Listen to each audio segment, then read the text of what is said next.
11ನೇ ದಿನ ಭೀಷ್ಮನಿಗೆ ಯುದ್ಧಭೂಮಿಯಲ್ಲಿ ಹೋರಾಡಲು ಸಾಧ್ಯವಾಗದ ಕಾರಣ ಕರ್ಣನು ಯುದ್ಧಭೂಮಿಗೆ ಬರುತ್ತಾನೆ. ಕರ್ಣನ ಸಲಹೆಯ ಮೇರೆಗೆ ದ್ರೋಣರನ್ನು ಕೌರವ ಪಡೆಗಳ ಸರ್ವೋಚ್ಚ ಸೇನಾಧಿಪತಿಯಾಗಿ ನೇಮಿಸಲಾಗುತ್ತದೆ. ಯುಧಿಷ್ಠಿರನನ್ನು ಜೀವಂತವಾಗಿ ಸೆರೆಹಿಡಿಯುವಂತೆ ದುರ್ಯೋಧನನು ದ್ರೋಣರಲ್ಲಿ ಕೇಳಿಕೊಳ್ಳುತ್ತಾನೆ. 11ನೇ ದಿನ ದ್ರೋಣರು ಅರ್ಜುನನಿಂದ ತನ್ನ ಸಹೋದರನನ್ನು ರಕ್ಷಿಸಿಕೊಳ್ಳಲು ಸಾಧ್ಯವಾಗದಂತೆ ತ್ರಿಗಾರ್ತಿಗಳನ್ನು ರಚಿಸುತ್ತಾರೆ. ಆದ್ದರಿಂದ 11ನೇ ದಿನ ಯುದ್ಧ ಯೋಜನೆಗಳು ಆರಂಭವಾದವು. ದ್ರೋಣರು ಯುಧಿಷ್ಠಿರನ ಬಿಲ್ಲನ್ನು ತುಂಡರಿಸಿದರು. ಇನ್ನೇನು ಪಾಂಡವ ಸೇನೆ ಸೋಲುವಷ್ಟರಲ್ಲಿ ಅರ್ಜುನನು ಯುದ್ಧಭೂಮಿಗೆ ಧಾವಿಸಿ ದ್ರೋಣರನ್ನು ಸೋಲಿಸುತ್ತಾನೆ. 12ನೇ ದಿನದ ಯುದ್ಧ ಆರಂಭವಾಯಿತು. ಯುಧಿಷ್ಠಿರನನ್ನು ಸೆರೆ ಹಿಡಿಯುವಲ್ಲಿ ದ್ರೋಣರು ಅಸಮಾಧಾನಗೊಂಡರು. ಅರ್ಜುನ ಯುದ್ಧಭೂಮಿಯಲ್ಲಿ ಇರುವವರೆಗೆ ಯುಧಿಷ್ಠಿರನನ್ನು ಸೆರೆಹಿಡಿಯುವುದು ಸುಲಭವಲ್ಲ ಎಂದು ಅವರು ಅರಿತರು. ಆದ್ದರಿಂದ ಮೊದಲು ಅರ್ಜುನನನ್ನು ಸೋಲಿಸಲು ಮುಂದಾದರು.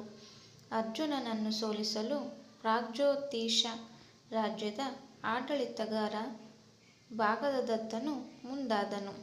ದೈತ್ಯ ಆನೆಯ ಮೇಲೆ ಸವಾರಿ ಮಾಡುತ್ತಿದ್ದ ಅರ್ಜುನ ಮತ್ತು ಭಾಗದತ್ತನ ನಡುವೆ ಯುದ್ಧ ಆರಂಭವಾಗಿಯೇ ಬಿಟ್ಟಿತು. ಅರ್ಜುನನು ಯುದ್ಧದಲ್ಲಿ ಭಾಗದತ್ತನನ್ನು ಸೋಲಿಸಿದನು.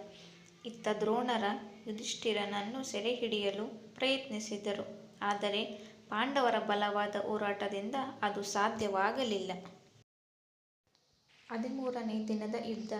ದ್ರೋಣರು ಪಾಂಡವರನ್ನು ಸೋಲಿಸಲು ಚಕ್ರವ್ಯೂಹವನ್ನು ರಚಿಸುತ್ತಾರೆ. ಪಾಂಡವರಲ್ಲಿ ಕೃಷ್ಣನಿಗೆ ಹಾಗೂ ಅರ್ಜುನನಿಗೆ ಹೊರತುಪಡಿಸಿ ಬೇರಾರಿಗೂ ಕೂಡ ಚಕ್ರವ್ಯೂಹವನ್ನು ಭೇದಿಸುವ ವಿದ್ಯೆ ತಿಳಿದಿರುವುದಿಲ್ಲ. ಆದರೆ ಅಭಿಮನ್ಯು ತಾಯಿಯ ಗರ್ಭದಲ್ಲಿದ್ದಾಗ ಕೃಷ್ಣನು ಅವನಿಗೆ ಚಕ್ರವ್ಯೂಹವನ್ನು ಭೇದಿಸುವ ಬಗ್ಗೆ ತಿಳಿಸಿದ್ದನು. ಆದರೆ ಚಕ್ರವ್ಯೂಹದಿಂದ ಹೊರಬರುವ ಕಲೆಯನ್ನು ಕಲಿಸುವಷ್ಟರಲ್ಲಿ ಕೃಷ್ಣ ಅರ್ಜುನನನ್ನು ತಡೆಯುತ್ತಾನೆ. ಇದರಿಂದಾಗಿ ಅಭಿಮನ್ಯುವಿಗೆ ಚಕ್ರವ್ಯೂಹದಿಂದ ಹೊರಬರುವ ಕಲೆ ತಿಳಿದಿರುವುದಿಲ್ಲ. ಕೆಲವೊಂದು ಕಥೆಯ ಪ್ರಕಾರ ಅಭಿಮನ್ಯು ಗರ್ಭದಲ್ಲಿದ್ದಾಗ ಅರ್ಜುನ ಚಕ್ರವ್ಯೂಹ ಭೇದಿಸುವ ಕಲೆಯನ್ನು ಕಲಿಸುವಷ್ಟರಲ್ಲಿ ಅಭಿಮನ್ಯುವಿನ ತಾಯಿ ನಿದ್ರೆಗೆ ಜಾರುತ್ತಾಳೆ. ಆದ್ದರಿಂದ ಅವನು ಸಂಪೂರ್ಣವಾಗಿ ತಿಳಿದುಕೊಂಡಿರುವುದಿಲ್ಲ. ಪಾಂಡವರ ಕೋರಿಕೆಯ ಮೇರೆಗೆ ಅಭಿಮನ್ಯು ಚಕ್ರವ್ಯೂಹವನ್ನು ಭೇದಿಸಲು ಮುಂದಾಗುತ್ತಾನೆ. ಆತನು ಚಕ್ರವ್ಯೂಹವನ್ನು ಪ್ರವೇಶಿಸಿ ದ್ರೋಣನನ್ನು, ಕರ್ಣನನ್ನು, ಅಶ್ವತ್ಥಾಮನನ್ನು ಸೇರಿದಂತೆ ಇನ್ನುಳಿದ ಸೇನೆಯನ್ನು ಸೋಲಿಸುತ್ತಾನೆ. ಆದರೆ ಆತನಿಗೆ ಆ ವ್ಯೂಹದಿಂದ ಹೊರಬರಲು ತಿಳಿಯದೆ ಯುದ್ಧಭೂಮಿಯಲ್ಲಿ ಕೌರವರಿಂದ ಸಾಯುತ್ತಾನೆ. 14ನೇ ದಿನದ ಯುದ್ಧ ಆರಂಭವಾಯಿತು. ಕೌರವರು ಕತ್ತಲಾಯಿತೆಂದು ತಿಳಿದು ಜಯದ್ರಥನನ್ನು ಸಡಿಲಗೊಳಿಸುತ್ತಾರೆ ಹಾಗೂ ಅರ್ಜುನನ ಬಳಿ ಸಾಯುವಂತೆ ಹೇಳುತ್ತಾರೆ. ಅರ್ಜುನನು ಎಲ್ಲವನ್ನೂ ತಿಳಿದಿದ್ದು ರಥದಿಂದ ಕೆಳಗಿಳಿಯುತ್ತಾನೆ. ಅದೇ ಸಂದರ್ಭದಲ್ಲಿ ಸೂರ್ಯನ ಗ್ರಹಣ ಸರಿದು ಯುದ್ಧಭೂಮಿಯಲ್ಲಿ ಬೆಳಕು ಚೆಲ್ಲುತ್ತದೆ. ನಂತರ ಅರ್ಜುನನು ಜಯದ್ರಥನನ್ನು ಕೊಲ್ಲುತ್ತಾನೆ.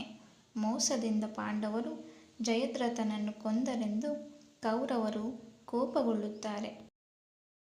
ಅರ್ಜುನನ ವಿರುದ್ಧ ಯುದ್ಧದಲ್ಲಿ ವಾಸವಿ ಶಕ್ತಿಯನ್ನು ಉಪಯೋಗಿಸಬೇಕೆಂದು ಕರ್ಣನು ಯೋಚಿಸುತ್ತಾನೆ. ಆದರೆ ಇದು ಸಾಧ್ಯವಾಗುವುದಿಲ್ಲ. ಏಕೆಂದರೆ ವಾಸವಿ ಶಕ್ತಿಯನ್ನು ಕರ್ಣ ಯುದ್ಧದಲ್ಲಿ ಒಮ್ಮೆ ಮಾತ್ರ ಬಳಸಬಹುದಾಗಿತ್ತು. ಈಗಾಗಲೇ ಕರ್ಣ ದುರ್ಯೋಧನನ ಆಜ್ಞೆಯ ಮೇರೆಗೆ ಒಮ್ಮೆ ಬಳಸಿದ್ದ. ಆದ್ದರಿಂದ ಇದನ್ನು ಮತ್ತೊಮ್ಮೆ ಬಳಸಲು ಅಸಮರ್ಥನಾದನು. 15ನೇ ದಿನದ ಯುದ್ಧವು ಆರಂಭವಾಗುತ್ತದೆ. ಯುದ್ಧದಲ್ಲಿ ದ್ರೋಣರು ಮೇಲುಗೈ ಸಾಧಿಸುತ್ತಾರೆ. ದ್ರೋಣರು 15ನೇ ದಿನ ವಿರಾಟ ಮತ್ತು ದೃಪದನನ್ನು ಕೊಲ್ಲುತ್ತಾನೆ. ದ್ರೋಣರನ್ನು ಹೀಗೆ ಬಿಟ್ಟರೆ ಪಾಂಡವರು ಅಂತ್ಯಗೊಳ್ಳುತ್ತಾರೆಂದು ತಿಳಿದ ಕೃಷ್ಣನು ಮೋಸದ ಆಟವನ್ನು ಆಡುತ್ತಾನೆ.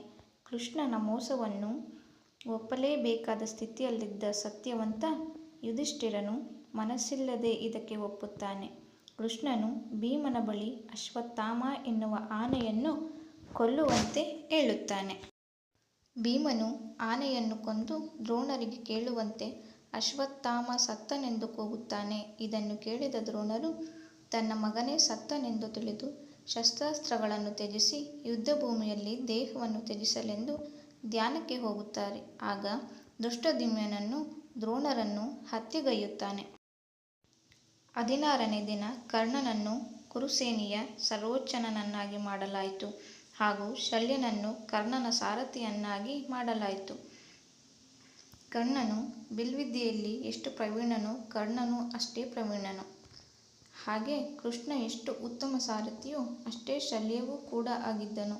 16ನೇ ದಿನದ ಯುದ್ಧದಲ್ಲಿ ಕರ್ಣನು ಪಾಂಡವ ಸೇನೆಯ ವಿರುದ್ಧ ಹೋರಾಡಿ ಪಾಂಡವ ಸೈನ್ಯಕ್ಕೆ ಸಾಕಷ್ಟು ನಷ್ಟವನ್ನು ಉಂಟು ಮಾಡಿದನು. ಕರ್ಣನು ಶಸ್ತ್ರಾಸ್ತ್ರಗಳ ವಿರುದ್ಧ ಅರ್ಜುನನು ತನ್ನ ಶಸ್ತ್ರಾಸ್ತ್ರವನ್ನು ಪ್ರಯೋಗಿಸಿ ಎಲ್ಲವನ್ನು ನಾಶ ಮಾಡುತ್ತಾನೆ.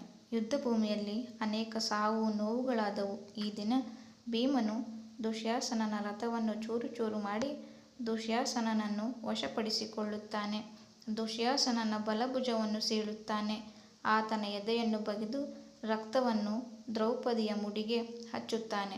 ದ್ರೌಪದಿ ಅವಮಾನಕ್ಕೊಳಗಾದಾಗ ಭೀಮನು ಮಾಡಿದ್ದ ಪ್ರತಿಜ್ಞೆಯನ್ನು ಇಲ್ಲಿ ಈಡೇರಿಸಿಕೊಳ್ಳುತ್ತಾನೆ. 17ನೇ ದಿನದ ಕುರುಕ್ಷೇತ್ರ ಯುದ್ಧದಲ್ಲಿ ಅರ್ಜುನನು ಕರ್ಣನನ್ನು ಕೊಲ್ಲುತ್ತಾನೆ. 17ನೇ ದಿನ ಯುದ್ಧ ಆರಂಭವಾಗುತ್ತಿದ್ದಂತೆ ಕರ್ಣನು ಪಾಂಡವ ಸಹೋದರರಾದ ನಕುಲ, ಸಹದೇವ ಮತ್ತು ಯುಧಿಷ್ಠಿರನನ್ನು ಯುದ್ಧದಲ್ಲಿ ಸೋಲಿಸುತ್ತಾನೆ. ಆದರೆ ಅವರ ಪ್ರಾಣಕ್ಕೆ ಅಪಾಯವನ್ನು ಮಾಡುವುದಿಲ್ಲ. ಯುದ್ಧಭೂಮಿಯಲ್ಲಿ ಕರ್ಣ ಯುಧಿಷ್ಠಿರನನ್ನು ತೀವ್ರವಾಗಿ ಹಾನಿಗೊಳಿಸುತ್ತಾನೆ. ಯುಧಿಷ್ಠಿರನನ್ನು ನೋಡಲೆಂದು ಅರ್ಜುನ ಬರುತ್ತಾನೆ. ಆಗ ಯುಧಿಷ್ಠಿರನು ಅರ್ಜುನನನ್ನು ಕುರಿತ ನೀನು ಕರ್ಣನಿಗೆ ಹೆದರಿ ಯುದ್ಧಭೂಮಿಯಿಂದ ಓಡಿ ಹೋದೆ ಎಂದು ಅವಮಾನಿಸುತ್ತಾನೆ. ಕೋಪಗೊಂಡ ಅರ್ಜುನನು ಯುಧಿಷ್ಠಿರನ ವಿರುದ್ಧ ಕತ್ತಿಯನ್ನು ಎಳೆಯುತ್ತಾನೆ. ಆಗ ಕೃಷ್ಣನು ಬುದ್ಧಿವಾದವನ್ನು ಹೇಳಿ ಇಬ್ಬರನ್ನು ಸಮಾಧಾನಗೊಳಿಸುತ್ತಾನೆ. ನಂತರ ಅರ್ಜುನ ಮತ್ತು ಕರ್ಣನ ವಿರುದ್ಧ ಯುದ್ಧ ಆರಂಭವಾಗುತ್ತದೆ. ಕರ್ಣ ತನ್ನ ಕವಚವನ್ನು ಮತ್ತು ಕುಂಡಲವನ್ನು ಇಂದ್ರನು ಭಿಕ್ಷೆ ಕೇಳಿದಾಗ ಆತನಿಗೆ ನೀಡಿರುತ್ತಾನೆ. ಇದರಿಂದಾಗಿ ಅರ್ಜುನನಿಗೆ ಕರ್ಣನನ್ನು ಕೊಲ್ಲಲು ಸುಲಭವಾಗುತ್ತದೆ. ಕರ್ಣನ ರಥದ ಚಕ್ರವು ಮಣ್ಣಿನಲ್ಲಿ ಸಿಲುಕಿಕೊಂಡಾಗ ಕರ್ಣನು ವಿಶ್ರಾಂತಿಯನ್ನು ಕೇಳುತ್ತಾನೆ. ಆಗ ಅರ್ಜುನನು ಕೃಷ್ಣನ ಮಾತಿನಿಂದ ಕರ್ಣನ ಶಿರಶ್ಛೇದನ ಮಾಡುತ್ತಾನೆ. 18ನೇ ದಿನ ಯುದ್ಧದ ಕೊನೆಯ ದಿನ ಶಲ್ಯನನ್ನು ಕೌರವರ ಕಮಾಂಡರ್ ಆಗಿ ನೇಮಕ ಮಾಡಲಾಯಿತು. ಆದರೆ ಯುದ್ಧದಲ್ಲಿ ಯುಧಿಷ್ಠಿರನಿಂದ ಆತ ಹತನಾಗುತ್ತಾನೆ. ಶಕುನಿಯನ್ನು ಸಹದೇವನು ಕೊಲ್ಲುತ್ತಾನೆ. ಅಶ್ವತ್ಥಾಮ, ದುರ್ಯೋಧನ, ಕೃಪಾಚಾರ್ಯ ಮತ್ತು ಕೃತವರ್ಮನನ್ನು ಹೊರತುಪಡಿಸಿ ಉಳಿದೆಲ್ಲ ಕೌರವರು ಯುದ್ಧದಲ್ಲಿ ಹತರಾಗುತ್ತಾರೆ. ಸೋಲನ್ನರಿತ ದುರ್ಯೋಧನನು ಸರೋವರದಲ್ಲಿ ಅಡಗಿ ಕುಳಿತಿರುತ್ತಾನೆ. ಇದನ್ನರಿತ ಕೃಷ್ಣನು ದುರ್ಯೋಧನನಿದ್ದ ಸರೋವರವನ್ನು ಪಾಂಡವರಿಗೆ ತೋರಿಸುತ್ತಾನೆ.